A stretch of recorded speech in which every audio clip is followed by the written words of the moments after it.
Everything, my photographic work, the vision comes first, and then also concept and vision together. So I think about what I'm going to do, and then imagine the way I photograph the things.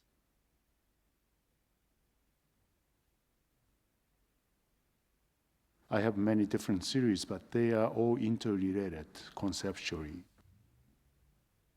Theaters, I started as an early stage of a New York settlement back in 1974 or 5. So I decided to practice my photography, bringing my camera into the movie theater.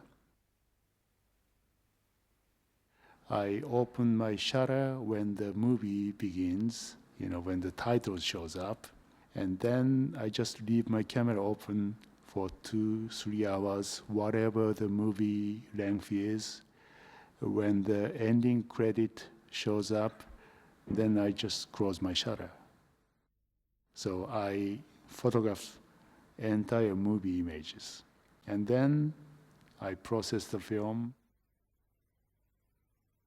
And then there's no movie images shows. It just ends up with white, right, left on the screen.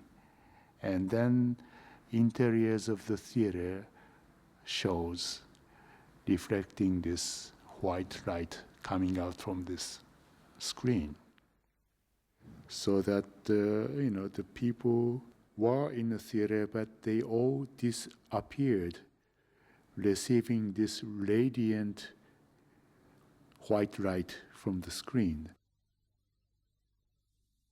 Which means, well, probably I want to say, too much information end up with nothingness. This is kind of interesting concept. How do you show the nothingness, emptiness? You have to have something surrounded by this nothingness. In this case, the movie theater is the case to hold this emptiness.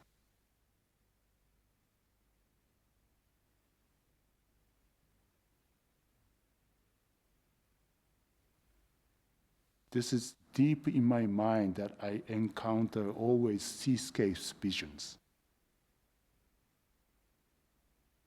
Almost 500 seascapes has been done. The comparison is a very key factor. And I travel around the world, looking for the seascapes. I travel around all the European coast, British coast, French coast, German coast, and Japanese sea coast. But the conceptually, basically just air and water. That's probably the same vision that many thousand years ago people stood on the edge of the cliff looking at the seascapes. So this is just a sample to give you a kind of a time trip, time machine trip, to go back to a very ancient memories of our culture. This is one of the earliest sample of my seascapes, Caribbean Sea, Jamaica, and back in 1980. I was on the edge of the cliff, not so high, probably 20 meters up high from the sea level, and that was quite a comfortable spot to overlooking the ocean. No boat, no yacht, no ocean liner, and it's just water and sky. That's what I wanted. I decided to stay as exactly the same composition and then horizon line on the dead center, half sky, half water, no other composition. So I made a mark on my camera screen, the back of the ground glass, clearly marked where the horizon line should be. Some days, it's raining or foggy, you don't see the horizon line.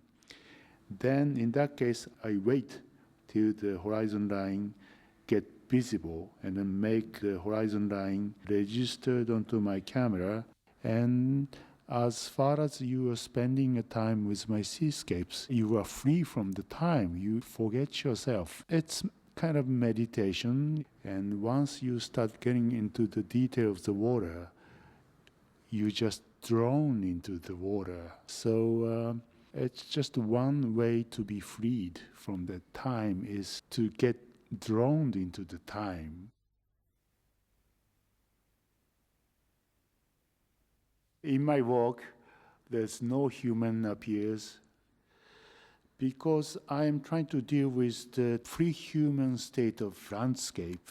Suppose I were the first human appeared on the surface of this planet Earth. As a first human, I look around, and then this is the first landscape as a seascapes, pure air and water. So that's why I have no human traces.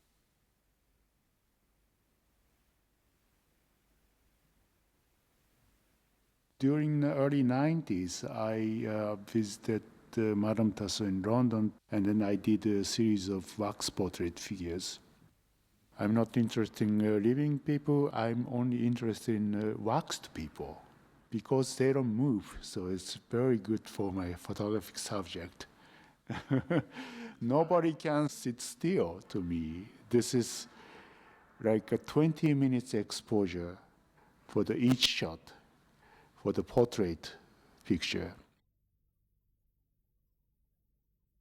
These are from the most recent series of wax portrait series, Princess Diana and Fidel Castro, and then Arafato. I brought my own studio setting, and then I gave my proper lighting, very soft lighting, to match the 15th, 16th century Flemish painting, or more like a Rembrandt lighting.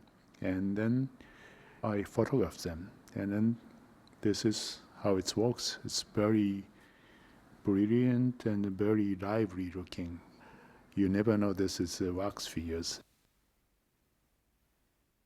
Maybe this is idealized visions of Castro as a photography. So, and then again, people tend to believe whatever the photographic image is. So I'm using this natures of photographic images as a part of my technical gimmicks and tools of my art. Meaning of the time for my series is very important. That's the key concept of my work. Only the men share the sense of time, I think. So using my photography, time-related mechanism to investigate entire history of human consciousness. This is one issue, very important issues of my art. You have to be aware of your time, which means you have to be aware of your death. So concept of death is very heavily related to a concept of the time. So it's something created from the same source and same roots to me.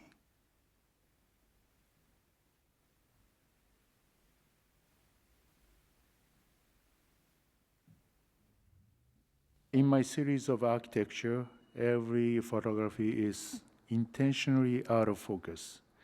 And I'm trying to going backwards as a time concept again.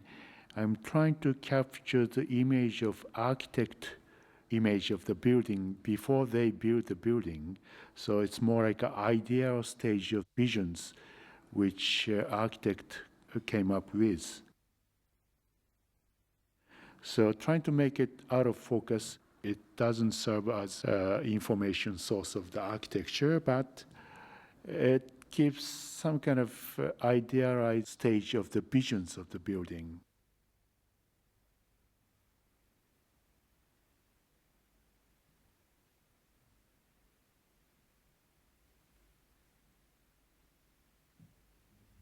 The Buddha series, this is 1,000 sculpture made during the 12th century and 13th century in a Buddhist temple in Japan. They are very identical, but if you take a close look, they are all very different.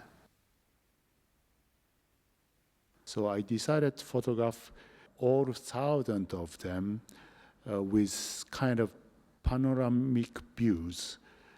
Section by section, I end up with photographing 48 different sections, almost identical composition, so that you can see all thousands of sculptures within the 48 photographic images. So this is under only the natural light condition, which was what the people in 12th century used to look those statues. This is the most ideal visions to see the sculpture. I feel like I own them, or I feel like I'm owned by them, the sculpture of 1,000 Buddhas. And then I decided to make a video version of this. So I use one of my exhibition in Japan, Hara Museum, video camera approaching to my exhibition space and getting into the building. And then the camera focused on the one particular image starts spanning from one image to the next. And it gets so speedy in the middle, the image of the Buddha start moving towards you, start approaching towards you. And then at the end, it gets so speedy, the image gets so blurry, it's almost out of focus. You don't see anything. It's just melting down images. That's how you end up. And then after 5 minutes, you count it as encounter 1,000,000 numbers of Buddha.